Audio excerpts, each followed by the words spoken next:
صل على محمد وآل محمد.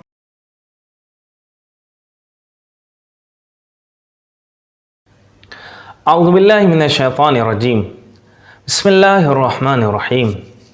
قال امیر المؤمنین علی بن ابی طالب علیہ الصلاۃ والسلام: کن فی الفتنۃ کابن اللبون لا ظہر فیرکب ولا ذرع فیحلب. امام علی علیہ السلام کی نگاہ میں ہم اپنے موضوع کے تحت کہ ایک اچھا معاشرہ، مثالی معاشرہ اور مثالی سماج کیسے بنتا ہے، امام کی نظر میں ایک اچھے اور سمجھدار معاشرے کی پہچان کیا ہے. تو اس کلمات قصار کے پہلے حکمت سے جس چیز کو امام سمجھانا چاہتے ہیں وہ یہ ہے کہ فتنے کے وقت اونٹ کے اس بچے کی طرح ہو جاؤ جو عمر میں اتنا کم ہوتا ہے کہ نہ اس پر سواری کی جا سکتی ہے اور نہ اس کا دودھ دوہا جا سکتا ہے. مولا کے قول کو بہتر سمجھنے کے لیے ہم سب سے پہلے دو لفظ کو سمجھ لیں تو آسانی ہوگی. ایک، فتنے کا کیا مطلب ہے. اگر ہم غور و فکر کریں تو فتنہ لفظ فتن سے بنا ہے، یعنی اصل میں سونے کی بھٹی میں ڈال کر خالص کو ناخالص سے الگ کرنا، اچھے کو خراب سے الگ کرنے کے لیے استعمال کیا جاتا ہے. اور اگر آپ قرآن میں دوسری جگہوں پر، حتیٰ نہج البلاغہ ہی میں دوسری جگہ پر اگر فتنہ لفظ کا معنی دیکھیں گے تو بہت سے معنی میں نظر آئے گا. ان میں سے کچھ معنی اس طرح سے ہیں: ہر قسم کی آزمائش، ہر قسم کا فتنہ، آفات، حتیٰ یہ کہ شرک کو بھی فتنے کا نام دیا گیا ہے، بت پرستی کو بھی فتنے کا نام دیا گیا ہے، اور سماجی بدامنی کو بھی فتنہ کہا گیا ہے. اور یہاں پر امام کے قول کے مطابق یہاں پر مراد فتنے سے سماجی فساد ہے. اب دوسرا لفظ جس کی وضاحت بہت زیادہ ضروری ہے وہ یہ ہے: لبون کسے کہتے ہیں؟ ایسی اونٹنی کو کہا جاتا ہے جس کے تھن میں بار بار پیدا ہونے کی وجہ سے دودھ ہوتا ہے. ابن لبون ایسی اونٹنی کے بچے کو کہا جاتا ہے جو اپنے 2 سال مکمل کر چکا ہوتا ہے اور تیسرے سال میں داخل ہو جاتا ہے. اس کا مطلب یہ ہوا کہ فتنے کے وقت اونٹ کے بچے کی طرح ہو جاؤ جس کی پیٹھ اتنی مضبوط نہیں کہ کوئی اس پر سواری کر سکے اور اس سے دودھ دوہ سکے.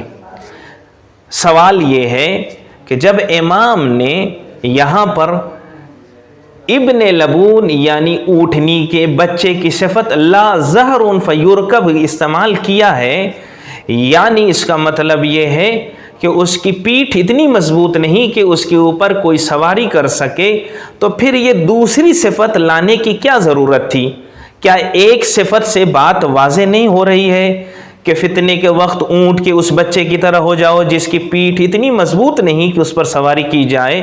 تو پھر دوسری صفت یعنی اس سے دودھ بھی دوہا نہ جا سکے، یعنی اس سے دودھ بھی نہیں نکلتا ہے، تو یہ دوسری صفت کیوں لے کر آ رہے ہیں مولا؟ اس کا جواب اگر ہم تلاش کریں گے تو بہت اہم نقطے کی طرف امام اشارہ کرنا چاہتے ہیں. وہ یہ ہے کہ جب کوئی سواری کسی کی بنتا ہے تو وہ ڈائریکٹ یعنی مستقیماً وہ سواری بنتا ہے. اور اگر دیکھا جائے جو دوسرے جملے میں امام نے دوسری صفت کو جو ذکر کیا ہے اس میں یہ ہے کوئی دوسرا تمہارا دودھ کا بھی فائدہ نہ اٹھا سکے. مطلب یہ ہے کہ امام یہ بتانا چاہتے ہیں کہ فتنے کے وقت میں نہ تم ڈائریکٹ اور نہ انڈائریکٹ کسی بھی حالت میں، دونوں حالت میں کسی بھی طرح سے دشمن کا آلائے کار نہ بن سکو. امام یہ چاہتے ہیں چاہے مستقیماً یا غیر مستقیم دونوں طرح سے تمہیں فتنے کے معاملے میں مدد نہیں کرنی ہے. غیر مستقیم سے مطلب یہ ہے کہ مالی، اقتصادی کسی بھی حوالے سے اس کا سپورٹ نہیں کرنا ہے. امام علیہ السلام کا مقصد اس میں یہی ہے کہ دونوں حالت میں پرہیز کرنا ہے. امام نے ایک طولانی وصیت میں اسی تشبیہ کو ذکر کیا ہے. جب آپ نے اپنے بیٹے امام حسن علیہ الصلوۃ والسلام سے فرمایا، ایک طولانی وصیت امام نے عرض کی جہاں پر اسی تشبیہ کو ذکر کیا ہے۔ امام نے فرمایا، اے میرے بیٹے، کیا کرو گے اس وقت جب تم ایک ایسی قوم کے درمیان گرفتار ہو جاؤ گے جن کے بچے گمراہ ہوں گے، جوان نفس پرست ہوں گے، بوڑھے امر بالمعروف اور نہی عن المنکر نہیں کر رہے ہوں گے، جن کے عالم مکار ہوں گے، دھوکہ باز ہوں گے، جن پر خواہشات نفسانی نے غلبہ پا لیا ہوگا، جلدی گزر جانے والی دنیا سے چپکے ہوئے ہوں گے۔ اس زمانے کے لوگوں کا، امام نے آگے فرمایا، اس زمانے کے لوگوں کا دین سود ہوگا، ہر حق کو دفنا دیا جائے گا، دھوکہ باز افراد کو لوگ دوست رکھتے ہوں گے، اس کے پیچھے لگے ہوئے ہوں گے جو سب سے زیادہ چاپلوس ہوگا، ان کے دل یاد خدا سے خالی ہوں گے، وہ حق کو سنتے نہیں ہوں گے، کسی سائل کا جواب نہیں دیتے ہوں گے، ان پر غفلت کا نشہ غالب آ گیا ہوگا۔ اگر تم انہیں چھوڑ دو گے تو وہ تمہیں پکڑنا چاہیں گے، اگر تم ان کی پیروی کرو گے تو وہ تمہیں دھوکہ دیں گے۔ وہ باہر سے ظاہراً تو تمہیں بھائی نظر آئیں گے، لیکن اندر سے وہ تمہارے دشمن ہوں گے۔ ان کی ایک دوسرے کے ساتھ دوستی کی بنیاد تقوی کی بنیاد نہیں ہوگی بلکہ عداوت پر ہوگی۔ جب وہ الگ ہوتے ہوں گے تو ایک دوسرے پر الزام لگاتے ہوں گے۔ ان کے درمیان سنت الہی مر چکی ہوگی، بدعتیں زندہ ہوں گی۔ سب سے زیادہ جاہل آدمی اس میں وہ ہے جو ان کے کم ہونے کی وجہ سے متاثر ہوگا اور زیادہ ہونے کی وجہ سے خوشحال ہوگا۔ میرے بچے، میرے بیٹے حسن، ایسی حالت میں جب فتنوں کی آگ بھڑک رہی ہوگی اس وقت کمسن اونٹ کے بچے کی طرح ہو جانا۔ اب یہاں پر مولا 3 صفت بتاتے ہیں۔ اس اونٹ کے بچے کی صفت پہلی یہ ہے کہ اس کی پیٹھ اتنی مضبوط نہیں کہ جس پہ کوئی سواری کر سکے، اور امام فرماتے ہیں اس کے اوپر اون بھی نہیں ہوگا جسے کوئی کاٹ سکے، اور اس کے اندر دودھ نہیں ہوگا کہ جس کو انسان دوہ سکے۔ امام نے یہاں پر 3 صفت بیان کی، اور امام نے امام حسن کو یہ بتایا کہ فتنے کے زمانے میں کیسے رہنا چاہیے۔ اب میں آپ کے سامنے ایک سوال کرنا چاہتا ہوں۔ سوال یہ ہے، مولا کیا کہنا چاہتے ہیں؟ ہر وقت ابن لبون کی طرح رہو یا صرف فتنے کے وقت؟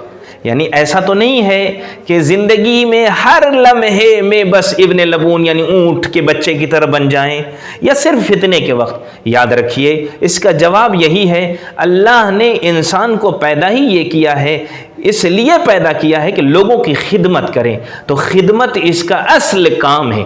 صرف فتنے کے وقت لوگ اس کا فائدہ نہ اٹھا سکیں، صرف فتنے کے وقت لوگ اس کا استفادہ غلط طریقے سے نہ کر سکیں، سوء استفادہ نہ ہو سکے، اس کی شخصیت پامال نہ ہو سکے، اس لیے کہ جب 2 باطل گروہ آپس میں ٹکراتے ہیں تو وہ اپنی بات کو محکم بنانے کے لیے اچھے لوگوں کا استعمال کرتے ہیں۔ یاد رکھیے امام نے یہاں صرف فتنے کے وقت منع کیا ہے کہ کوئی بھی فتنے کے وقت کسی کے لیے آلۂ کار نہ بن سکے۔ اس کے بعد کچھ لوگ اس حدیث کا ایک غلط مفہوم نکالتے ہیں۔ وہ غلط مفہوم کیا ہے؟ وہ یہ سمجھتے ہیں کہ ہر وقت خاموش رہا کرو، یہ کہہ کر بہت سے فتنوں میں وہ خاموشی اختیار کر لیتے ہیں۔ میں آپ کے سامنے یہ بتانا چاہتا ہوں، امام کا ہرگز مطلب یہ نہیں ہے کہ امام یہ بتانا چاہ رہے ہوں کہ ہر فتنہ اور ہر مرحلے پہ تم خاموش رہو، نہیں، یاد رہے ہر فتنے اور ہر حالت میں خاموش رہنے کو امام نے نہیں کہا۔ اسی وجہ سے ابن ابی الحدید جنہوں نے شرح نہج البلاغہ لکھی ہے، اس میں اس کلام کے ذیل میں ابن ابی الحدید نے امام علی کے اس کلام کی مثال کہاں ذکر کی؟ اس وقت کہا جب فتنہ 2 باطل گروہوں کے درمیان ہو جائے اس وقت تمہیں خاموش رہنا ہے، اس وقت تمہیں ایسا اونٹ کے بچے کی طرح رہنا ہے۔ شرط کیا ہے؟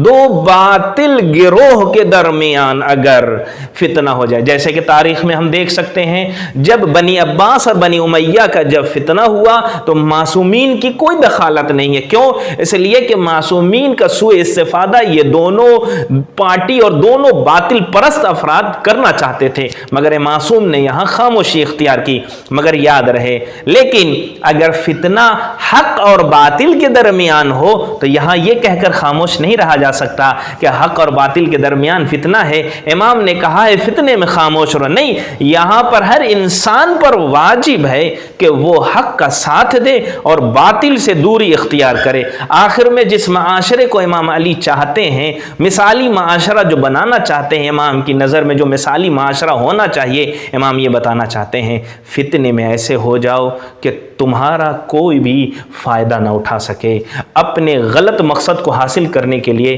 تمہیں آلۂ کار نہ بنا سکے۔ میں اس زمانے کا فتنہ آپ کے سامنے بتانا چاہتا ہوں۔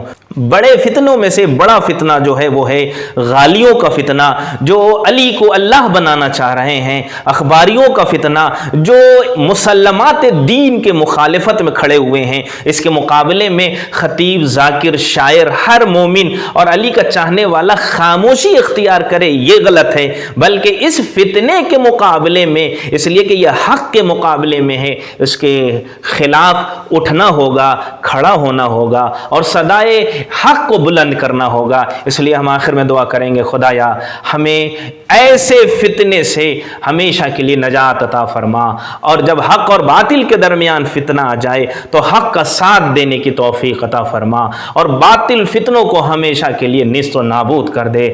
آمین یا رب العالمین۔